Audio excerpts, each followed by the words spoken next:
누구든 간에 삶을 살아가는 날 동안에 어려움을 경험하게 됩니다. 힘든 일을 경험하게 됩니다. 문제가 생기거나 위기에 봉착하게 됩니다. 오랜 동안 심혈을 기울여서 준비했던 각고의 노력과 공을 들였던 일이 물거품처럼 헛수고가 되는 일들이 아주 많습니다. 이루어지고 성공하기보다는 실패할 확률이 높습니다. 또는 예상치 못했던 어떤 사고가 발생해서 이를 망치거나 건강에 이상이 생기는 경우도 있습니다. 우리가 바라고 소원하는 것대로 예상하는 대로 우리의 삶이 흘러가지 못합니다. 우리가 살아가며 도전했던 많은 것들 가운데 우리는 실패를 경험하고 아픔을 경험합니다. 그리고 그 가운데서 비록 성공한 사람이라 할지라도 계속해서 그 성공을 이어갈 수 있다는 보장은 없습니다. 우리 모두가 경험하고 살아가는 것처럼 우리는 나이가 들어갑니다. 늙어갑니다. 힘이 붙여갑니다. 지혜도 역량도 더 떨어져 갑니다. 그러므로 세상에서 성공만을 목적으로 해서 살아간다는 것은 조금 허무한 일이기도 하고요. 매우 불안한 것이 될 수가 있습니다. 그래서 우리의 삶은 우리 자신의 인생의 목적을 이루는 것, 어떤 부요함이라든지 꿈, 소망을 이루는 것보다 우리의 삶을 통해서, 인생의 살아감을 통해서 하나님의 뜻이 나를 통해서, 우리를 통해서 드러나고 하나님의 뜻을 이루고 하나님과 동행하는 것 자체에 의미를 두는 그러한 삶을 궁극적으로 살아가야 합니다. 오늘 시편 62편의 궁극적인 어떤 주제는 흔들리지 않는 삶입니다. 다른 모든 시편들이 어려움과 고난 속에서 노래하고 있고 하나님을 바라보고 있는데 특별히 시편 62편의 말씀은 그 고통 속에서, 그 어려움 속에서, 그 환난 속에서, 그 시험 속에서 흔들리지 않겠다는 결의와 다짐이 매우 높이 평가되어지는 시편입니다.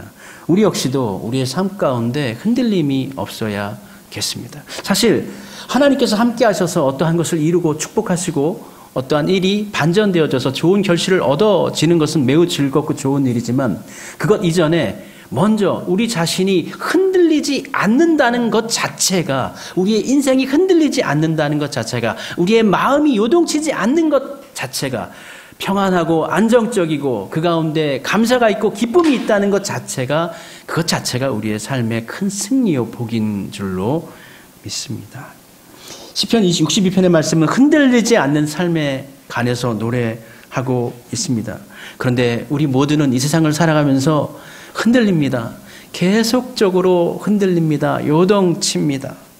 때로는 침착하여서 조금의 흔들림에 견뎌낼 수 있기도 하지만 때로는 그 요동함이 너무 격심하여서 그저 배 위에 올라가 파도 치는 그 배 위에서 흔들리는 배처럼 같이 흔들리고 넘어지고 쓰러지고 눈물 흘리고 구토하고 아파하고 고통스러워하는, 거기서 어떻게 할 수가 없는, 자신의 힘으로는 어떻게 벗어날 수가 없는 한 바다 가운데서, 폭풍치는 바다 가운데 요동치는 그러한 삶이 우리의 모습이요 우리의 영혼일 수도 있다라는 것입니다.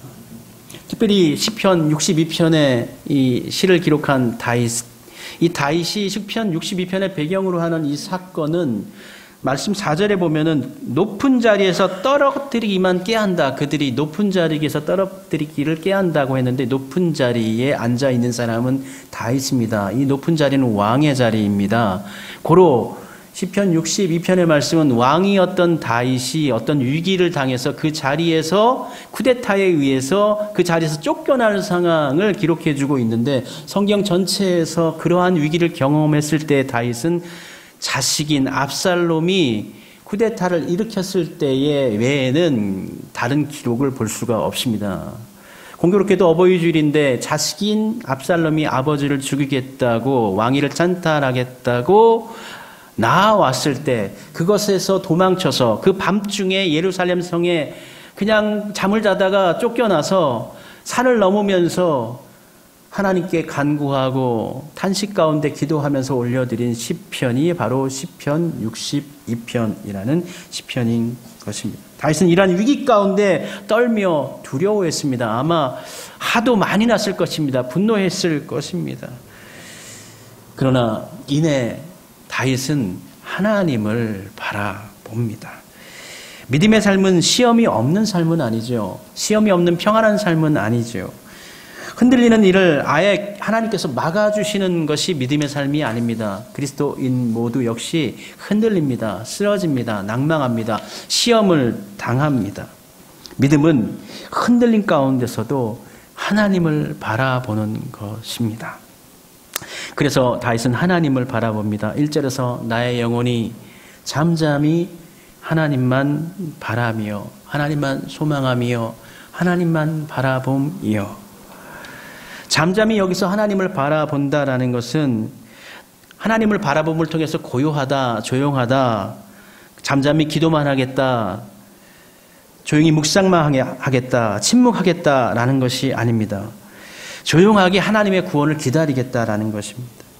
조금 의역하자면 하나님의 구원의 때를 바라면서 힘들지만 끝까지 버텨보겠다. 끝까지 견뎌보겠다. 하나님과 함께 견뎌보겠다.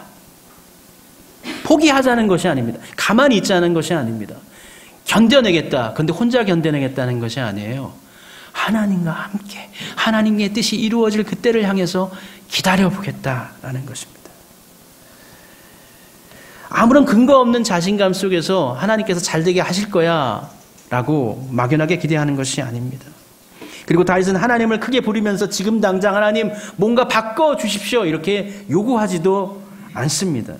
잠잠하게 5절에서도 다윗은 나의 영혼이라는 표현을 사용하면서 하나님께 기도합니다. 여기서 나의 영혼은 본질적인 자신을 얘기하는 것입니다. 자기 자신을 얘기하는 것입니다. 나를 얘기하는 것입니다.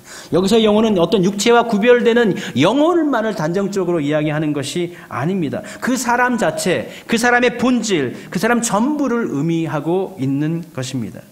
기다림이 쉽지만은 않지만 여기서 다윗은 하나님에 대한 확신과 신뢰를 잠잠함으로 표현합니다.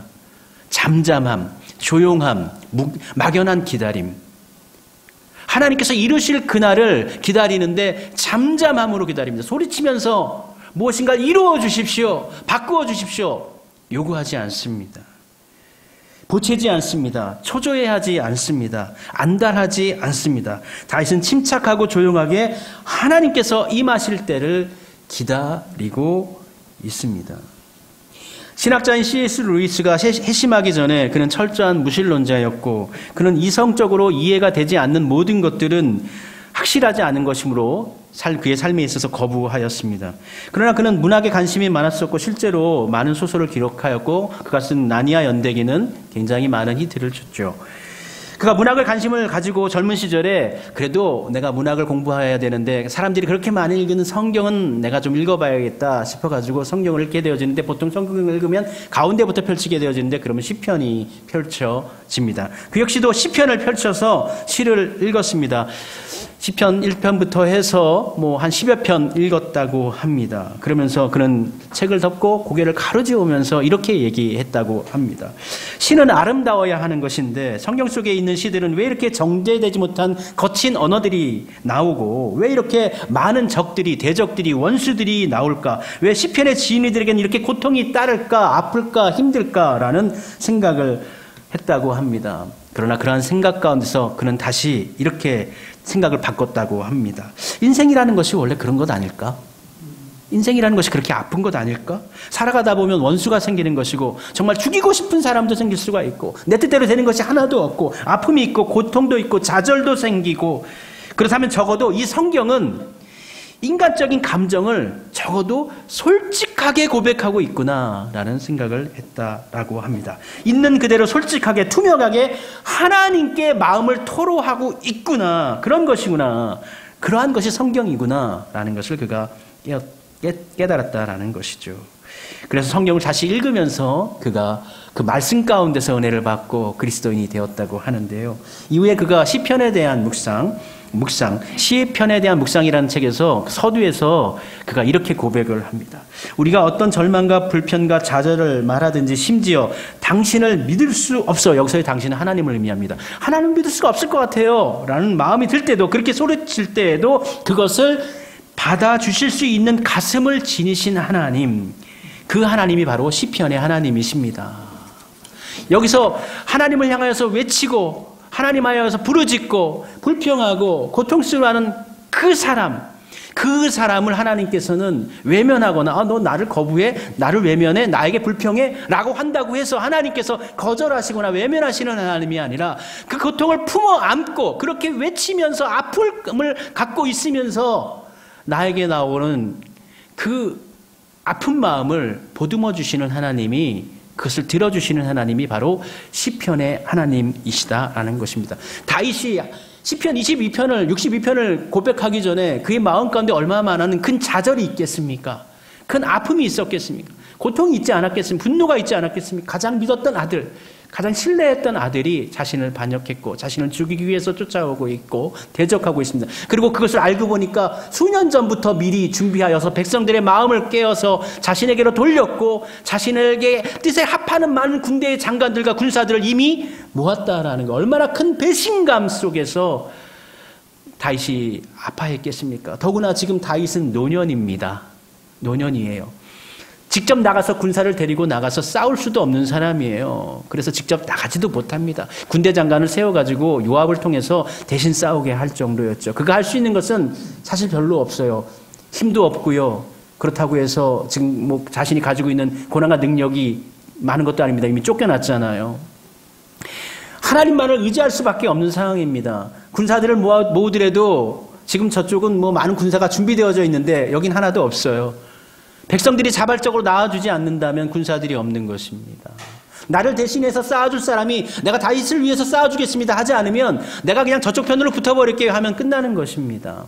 그리고 군사들에게 있어서도 이게 역성혁명이 아니기 때문에 다윗 충분히 임금 노릇을 했고 왕으로서 역할을 했고 이제 다음 세대의 왕으로 이제 압살롬이 돼도 이게 부하들에게 있어서는, 신하들에게 있어서는 큰 의미가 없는 거예요. 그러한 상황 가운데 다윗이 정말 그 예루살렘 산 기슭 어딘가에 숨어가지고 텐트 치고, 텐트나 쳤을지 모르겠습니다. 그 가운데서 하나님께 기도하고 있는 건 아닙니까? 실제로 이 저녁에 압살롬에게 아히도벨이 쳐들어가야 됩니다. 이 저녁에 쳐들어가면 우리 다윗 잡을 수 있습니다. 이길 수 있습니다 했는데 압살롬이 그 이야기를 듣지 않죠. 하나님의 은혜죠. 하나님께서 사람을 보내셔서 이렇게 얘기하죠. 당신의 부친은 계략에 능한 사람이고 기습작전에 능한 사람인데 만약에 저 산골짜기 내려가다가 암습을 하면 우리가 당할 수가 있고 당신이 죽어버리면 어떻게 되겠습니까? 그러니까 이미 우린 이제 왕도를 잡았으니까 천천히 진군해 나갑시다. 그것에 속아 넘어갔죠. 그러한 상황 가운데서 어떻게 사람이 동요하지 않을 수 있겠습니까? 어떻게 흔들리지 않을 수가 있겠습니까? 불안했을 것입니다. 떨렸을 것입니다. 두려움 가운데서 그가 고통스러워했을 것입니다. 그러나 그가 다시금 하나님을 바라봅니다. 그러한 상황 속에서 하나님이 나의 산성이십니다. 나의 반석이십니다. 나의 구원이십니다. 요새이십니다. 그러니까 내가 흔들리지 않겠습니다. 흔들리지 않는 것이 복입니다. 왕위를 다시 되찾는 것이 큰 복이지만 사실 우리의 삶 자체가 하나님 안에서 흔들리지 않는 것, 요동하지 않는 것, 우리의 믿음을 지키며 온전하게 살아가는 것 자체가 복인 줄로 믿습니다. 내가 크게 흔들리지 아니하리로다 2절 말씀하고 있고요. 내가 흔들리지 하리로다 하고 6절에서 다시 그가 고백합니다. 흔들리지 아니하리로다. 흔들리지 아니하리로다. 3절에서 넘어지는 담과 같고 흔들리는 울타리와 같이 나를 흔들려고 세상은 요동을 칩니다. 항상 우리를 공격해 옵니다. 우리를 흔들려고 세상은 우리에게 다가옵니다. 연약한 것들로, 작은 것들로, 힘든 것들로 우리를 공격해 옵니다. 그때 우리는 어떻게 해야 됩니까? 그 소리에 넘어가서는 안 됩니다. 이겨내야 합니다. 이겨내야 됩니다. 힘을 내야 합니다. 어제 저녁에도요, 제가 교회에서 기도를 하고 또 설교를 준비하는데 갑작스럽게 몸의 상태가 안 좋아요. 몸살이 난 것 같고 뭐 열이 어지럽고 뭐 배도 아프고 구토할 것 같기도 하고 야 이거 어떡하냐 걱정해서 내일 주일 아침 예배 드려야 되는데 하나님께 맡겨야 돼. 하나님께 맡겨야 돼. 설교 준비하다 말고 집으로 가가지고 아내가 끓여준 국 먹고 잠을 잤어요. 기도해. 하나님께서 책임져 주십시오. 붙잡아 주십시오. 하나님께 맡겨야 돼요. 실제는 사실은요, 좀 개인적으로 고백하기 좀 부끄러운 말이긴 한데 몇 주 전에 이런 생각을 했어요. 여러분들 앞에 단상에 올라가지고 제가 인도를 하고 설교를 하기 전에 야, 내 인생도 참 버겁다. 내 인생도 참 힘들다. 내 하나의 인생의 짐을 짊어지는 것도 힘든데 어떻게 저 많은 분들의 짐을 대신 같이 짊어지겠다고 내가 어떻게 목회를 할까라는 생각을 제가 불현듯 했어요. 자신감이 떨어져 버리더라고요. 근데 곰곰이 생각해 보니까 그거는 올바른 소리가 아니에요. 그거는 정말 좀 보수적으로 얘기하면 사탄이 주는 소리예요. 그런 거에 넘어가면 안 돼요. 우리의 주어진 삶 가운데 하나님께서 허락하신 믿음의 삶을 꿋꿋하게 이겨나고 그것을 견뎌내고 살아가야 되는 것이에요. 여러분도 여러분의 짐이 있어요. 짊어진 짐이 있어요. 그것을 내팽개칠 수는 없어요. 짊어지고 가야 되는 거예요. 하나님께서 맡기신 거예요. 맡기신 짐을 내려놓으면 안 됩니다. 짊어지고 나가야 됩니다. 그것이 우리의 소망이고 비전입니다. 하나님께서 우리에게 맡기신 요청하는 거. 이 땅 가운데 살아가면서 여러분들 그 짐 짊어지고 믿음의 짐 짊어지고 힘겨움의 짐을 짊어지고 믿음을 잘 지켜내라. 살아내라. 그리고 다시 만나자. 하나님께서 허락하신 짐입니다. 그걸 거부해서는 안 되는 것입니다. 다윗은 요동했으나 하나님께 다시 기도하면서 하나님은 나의 구원이십니다. 구원이시다는 게 뭐예요? 하나님의 뜻에 다 맡긴 거예요. 이 구원은 하나님께서 주시는 것이라는 거예요. 여기서의 다윗은 제가 다시 왕위로 복귀하든지 아니면 여기서 죽임을 당하든지 괜찮다는 거예요. 주님이 나의 구원이신데 주님이 나의 구원이시라는 것 그것을 인정할 때에 다윗은 벌써 회복된 것입니다. 왕도에 돌아가서 다시 왕좌에 앉았을 때 회복된 것이 아니라 어려운 상황과 난간 가운데서 기슭에서 쓸쓸하게 홀로 잠이 들었다 할지라도 그곳에서 하나님은 나의 구원이십니다. 주님은 나의 산성이십니다. 주님은 나의 도움이십니다. 주님이 계시기 때문에 제가 만족합니다. 제가 이제 흔들리지 않습니다. 도망칠 때는 무서워가지고 벌벌 떨었는데 괜찮습니다. 괜찮습니다. 죽어도 괜찮습니다. 하나님이 함께 하시니까, 하나님이 나의 구원이시니까, 나의 생명이시니까. 이러한 마음이 있다면 우리의 삶에 요동함이 없겠죠. 그런데 이것이 없을 때 우리는 흔들립니다. 어떻게 하면 더 잘 살아볼까? 어떻게 하면 어떻게 더 채워야 될까? 이거 없으면 안 될 것 같은데 사실 그거 없어도 살 수가 있는 거예요. 그거 없으면 불편할 수 있어요. 힘들 수 있어요. 그러나 우리의 구원이 사라져버리는 것은 아닙니다. 우리의 모든 것들이 날아가 버리는 것은 아닙니다. 하나님을 의탁하십시오. 그리고 하나님께서 주시는 은혜 가운데 먼저 자족할 수 있는 하나님 고통을 주셨죠? 이걸 통해서 제가 무엇을 배울까요? 무엇을 깨우칠까요? 이것을 이겨낼 수 있기를 원합니다. 하나님 제게 힘 주십시오. 연약합니다. 그러나 하나님께서 허락하신 주신 것으로 인해서 제가 이걸 통해서 더 하나님께 나아갈 수 있지 않겠습니까? 성도의 삶은 그런 것이죠. 어려움과 고난이 닥쳐온다 할지라도 그것 가운데 우리가 좌절하는 것을 하나님께서 원하시는 것은 아닐 것입니다. 그 어려움을 통해서 하나님의 뜻을 묻고 하나님께서 허락하신 새로운 길을 발견해내는 것이 우리 그리스도인들의 몫입니다. 항상 우리가 뜻하고 원하고 목적하는 것이 그대로 이루어지라는 법은 없습니다. 돌아가는 일이 많아요. 매우 힘들어지는 일이 많이 있습니다. 그러나 우리가 하나님 앞에 꿋꿋하게 순적하게 순복하면서 성실하게 믿음의 길을 걸어왔다면 하나님께서는 하나님의 길로 우리를 반드시 이끌어내십니다. 그리고 결실이라는 것이 지금 바로 내게 있다 하지 않는다 할지라도 내가 원하기로 이번 시험에 꼭 합격하기를 바랬어요. 열심히 공부했어요. 영어도 공부하고 다른 역사도 공부하고 다른 것도 열심히 공부했는데 떨어졌어요. 그러나 그렇게 열심히 공부했던 노력과 헌신은 거기서 없어지는 것이 아닙니다. 거기서는 열매를 못 맺었지만 비록 다른 곳에서 그 어떠한 상황 속에서 내 영어 실력이 드러날 수가 있는 것이고 내 역사 실력이 드러날 수 있는 것이고 내 국어 실력이 드러날 수 있는 것이고 내 삶의 경험 통해서 고통을 이겨냈던 삶의 경험이 이후의 삶에 있어 성공으로 이끌어낼 수 있는 자양물이 될 수가 있는 것입니다. 다윗은 요동했습니다. 흔들렸습니다. 그러나 이후에 고백합니다. 내가 흔들리지 않겠습니다. 잠잠히 하나님을 바라보겠습니다. 라고 이야기합니다. 2절에서 다윗은 내가 크게 흔들리지 아니하리로다 라고 이야기했는데 6절에서는 내가 흔들리지 아니하리로다. 앞에 빠졌습니다. 강조를 나타내는 크게라는 말이 빠졌습니다. 앞서는 크게 흔들렸어요. 이 얘기는 역설적으로는 다윗이 많이 흔들렸다는 걸 얘기하는 거예요. 그런데 지금 6절에서는 어떻게 됐어요? 그냥 흔들리지 아니하리로다. 안정이 됐다라는 거예요. 또한 다윗은 잠잠히 하나님만 바람이여라고 1절에서 이야기하는데 5절에서는 나의 영혼이 잠잠히 하나님만 바라라 이렇게 이야기해주고 있죠. 그래서 바람이여라는 말 평서문이죠. 뭐뭐 합시다 합니다라는 평서문으로 기록했는데 5절에서는 나의 영혼아 잠잠히 하나님만 바라라 하고 명령문으로 이야기해요. 자기 자신 스스로에게 훨씬 좀 담대해지고 좀 강해진 다윗의 모습을 상상해 볼 수가 있지 않습니까? 이렇게 담대해진 다윗은 이제 자신만이 아니구나. 나와 함께하는 모든 사람들도 위로해야 되겠다. 얼마나 여유가 있어진 거예요. 그래서 6, 8절에 보면 백성들아 시시로 그를 의지하고 그의 앞에 마음을 토하라. 하나님은 우리의 피난처시로다. 그래요. 하나님이 우리의 피난처시세요. 하나님이 우리의 피난처시입니다. 백성들에게 시시로, 여기서 시시로라는 것은 늘 항상이라는 뜻이지만 실제적으로는 고통스러울 때, 어려울 때를 의미하고 있는 거예요. 힘들 때에 하나님을 의지하라. 하나님은 왜? 당신들의 피난처이시기 때문에. 우리의 피난처는 하나님이십니다. 여러분, 하나님께 피하시기를 바랍니다. 대개의 사람들은 하나님보다 돈이나 권력, 또 사람을 의지합니다. 그래서 보면은 10절에서 포악을 의지하고 또 재물을 의지하고, 그러니까 포악이라는 것은 어떤 권력과 힘을 의미하는 것이고요. 돈이라는 것은 물질을 얘기하는 것이죠.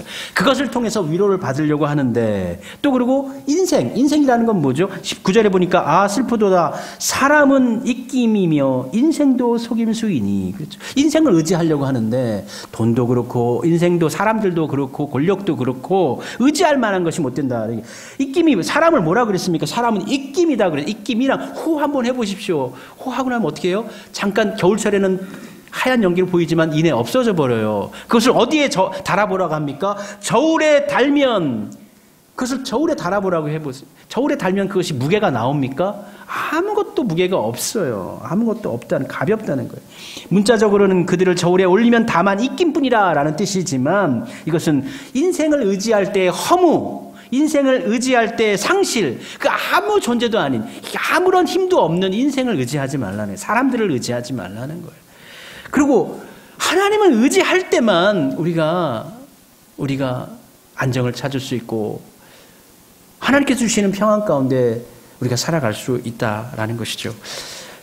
만약 여기서 다윗이 인생을 의지하여 사람을 의지했다면, 군사력을 의지했다면, 재물을 의지했다면, 어떤 권력을 의지했다면 다윗은 다시 일어설 수가 없었을 것입니다. 그러나 그가 하나님을 의지했습니다.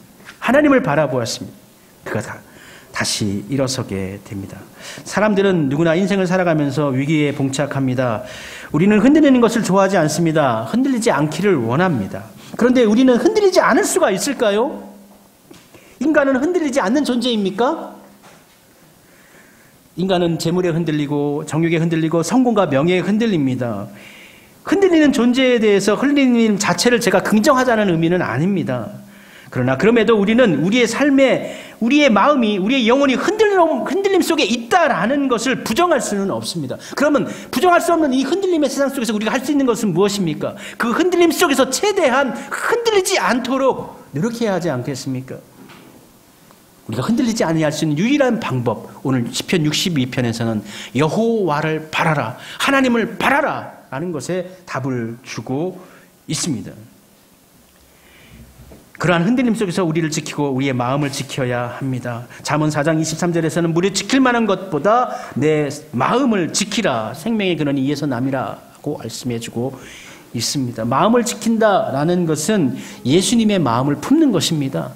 그리고 예수님을 따르면서 믿음의 삶을 살아가는 것을 의미해 주고 있는 것입니다. 시편 62편에서 다윗은 흔들렸던 자신과 흔들리는 백성들과 흔들리며 살아가는 믿음의 모든 사람들을 향하여서 흔들리고 있는 그때에 하나님을 바라보라, 하나님을 신뢰하라 말씀해 주고 있습니다. 우리의 삶이, 우리의 고통이 더욱 어려움에 다다를수록 하나님을 바라보아야 합니다. 하나님을 바라보는 것 자체에서 복이 시작된 것입니다. 구원은 어디에서 오는가? 다윗은 명확히 이야기합니다. 나의 구원이 그에게서 나오는도다. 이것을 신뢰하시면서 하나님을 바라보시기를 바랍니다. 잠잠히 하나님을 바라보시기를 바랍니다. 그것만으로도 이미 구원이 여러분들에게 임한 것입니다. 그 이후의 것은 하나님께 맡기십시오. 가장 좋으신 길로 여러분들을 이끌어 내실 것입니다. 우리 함께 다윗이 고백했던 이 찬양을 같이 고백하면서 우리도 이 흔들림 많은 이 세상 속에서, 정말 넘어짐 많은 이 세상 속에서 잠잠히 간절히 하나님만 바라보는 삶으로, 하나님 안에서의 안식과 평안을 누리는 삶으로 살기를 소원합니다. 우리의 소망이, 우리의 구원이 하나님께 있습니다. 그렇게 확실하게 고백하면서 하나님의 도움을 구하고 하나님을 의뢰하는 그러한 찬양을, 그 기도를 함께 올려드리도록 합시다. 우리 함께 찬송 부르도록 하겠습니다.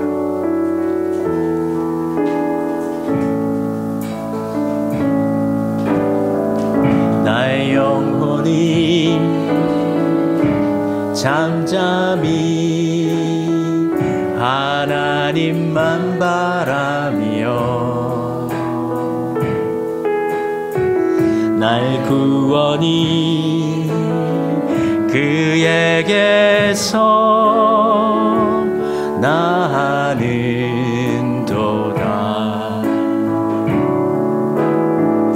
나의 영혼아 잠잠히 하나님만 바라라. 나의 소망이 저에게서 나는도다. 오직 주만이 나의 반석, 나의 구원이시니. 아멘. 오직 주만이 나의 산성, 내가 요동치 아니하리. 오직 주만이, 오직 주만이 나의 반석, 나의 구원이시니.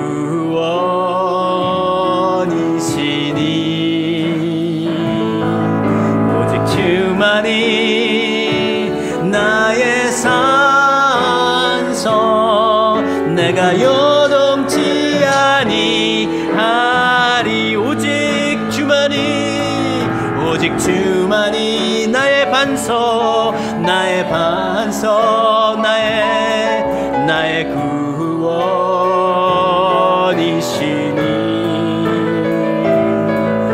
오직 주만이 나의 산성, 내가 요동치 아니하. 오직 주만이, 오직 주만이 나의 반석, 나의 구원이시니.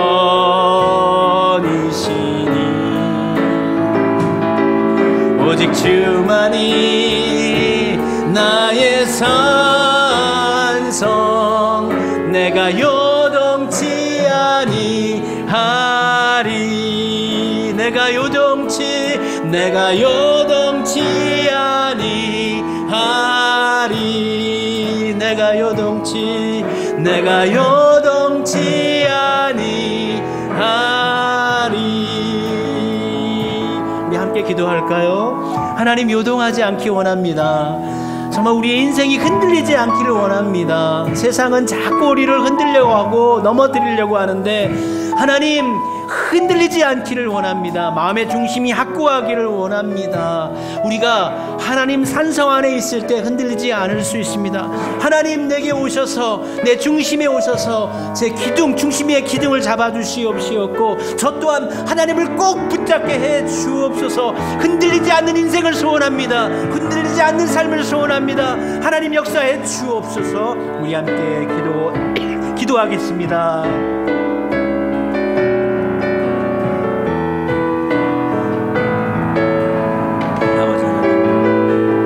아버지, 산성 되시는 하나님, 그 안에 우리가 거할 때 요동하지 않습니다. 흔들리지 않습니다. 낭망하지 않습니다. 좌절하지 않습니다. 우리 세상은 번하지 않았다 할지라도 주님이 우리 안에 계시면 우리가 평안을 누릴 수가 있습니다. 내 자신이 위로를 얻고 나와 함께하는 삶, 나와 함께하는 가족들 가운데, 형제들 가운데, 성도들 가운데 위로를 전할 수 있습니다. 하나님, 도와주십시오. 하나님, 은혜 가운데서 요동하지 않는 삶을 소원합니다. 흔들리지 않는 삶을 소원합니다. 언제까지 우리가 더 흔들려야 되겠습니까? 언제까지 우리가 이렇게 아버지 앞에 부족한 모습으로 서야 하겠습니까? 아버지, 연약해야 되겠습니까? 아버지 하나님, 이제는 달라지기를 원합니다. 이제는 더 담대해지기를 원하고 더 듬직해지기를 원하고, 우리 앞에 놓여지는 많은 환난과 닥치는 시련 속에서도 이것 정도야, 이런 것들이야 내가 믿음으로 품으리라, 이겨내리라, 그와 같이 고백하면서 넉넉하게 하나님의 때를 기다리면서 하나님의 역사하심을 바라보기를 원합니다. 하나님 도와주옵소서. 우리와 함께하여 주옵소서. 흔들리는 우리의 믿음, 연약한 믿음을 굳게 세워 주옵소서.